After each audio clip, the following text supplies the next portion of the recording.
Good day, South Africans. Welcome to Adv Moekoa Speaks YouTube channel. This is a channel, ladies and gentlemen, where we just reflect on important legal issues or developments that are happening in the legal fraternity.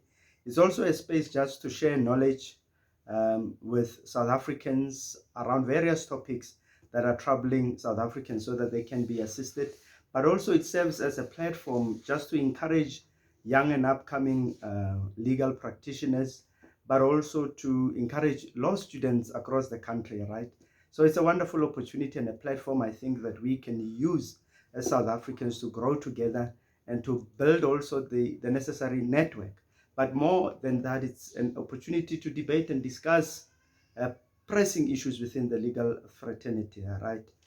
And one such issue that currently is happening in the country is the question of who is going to be the next Chief Justice, right? It's happening, right?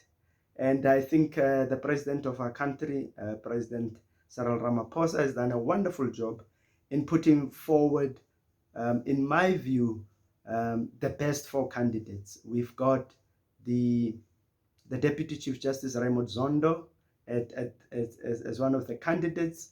We've got the President of the Supreme Court of Appeal, Mandisa Maya.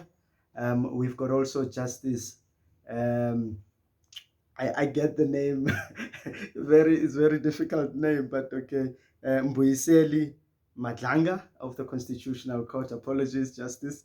And then, of course, we have lastly the Judge President of the North Gauteng High Court, um, um, um, Judge Mlambo, right?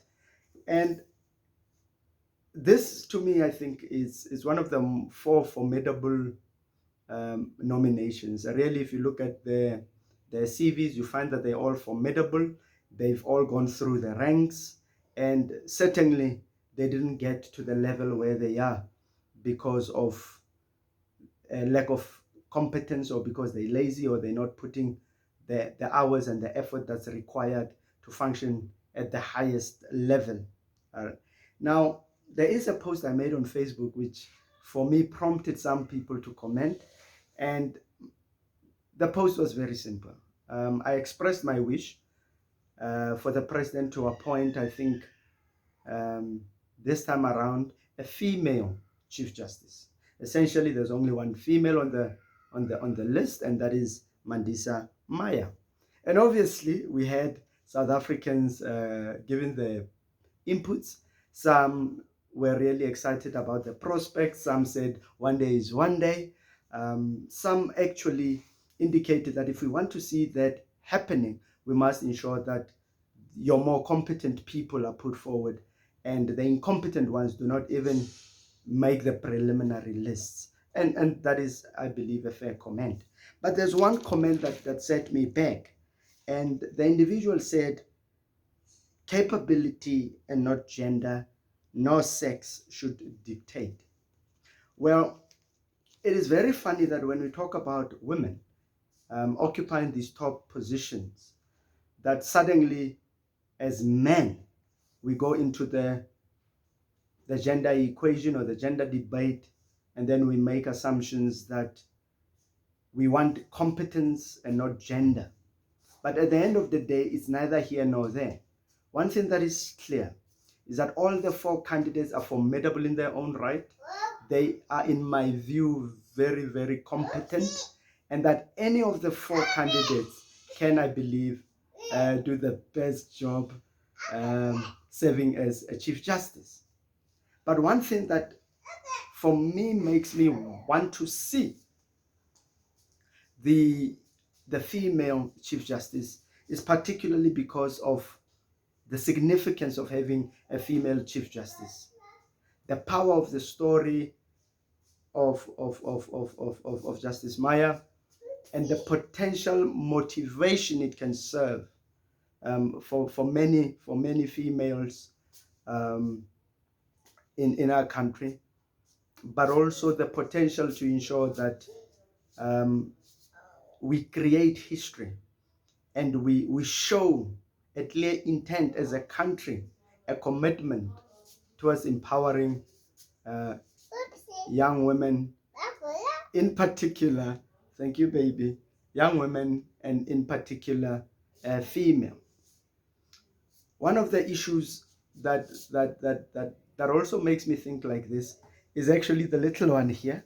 And as you can see, I'm a father to a to a baby girl, and and I believe that her gender should not be one of the things that stands in her way to be the best that she can be and to be anything that she can be, certainly in the country. All right. So I believe that any of the four that are there can certainly do a good job. And I still believe, in particular, also if you look at the history of Deputy Chief Justice and his beginnings, it's a formidable story. Their proven track record of all of them is clear. But I think the most significant message that would be sending would be through the appointment of a female Chief Justice. So I want this to be clear that Advocate Moekoa Speaks certainly believes that the President would be sending the right message about transformation, about female excellence and Black excellence in particular, through the appointment of Justice Mandisa Maya. It will not be a token appointment, and the basis of it would not be solely on her gender. But I believe that of all the four candidates, the most significant, most impactful, most powerful message that can be sent out would be through the appointment of Justice Mandisa Maya. So let's look at what the President is going to say. And at this point in time, whoever is picked, I believe would do a fantastic job. However, I still believe that this would be a better candidate in sending the right message about transformation, in particular the transformation of the judiciary. So thank you very much, South Africans, and enjoy. Bye-bye, baby. Bye-bye.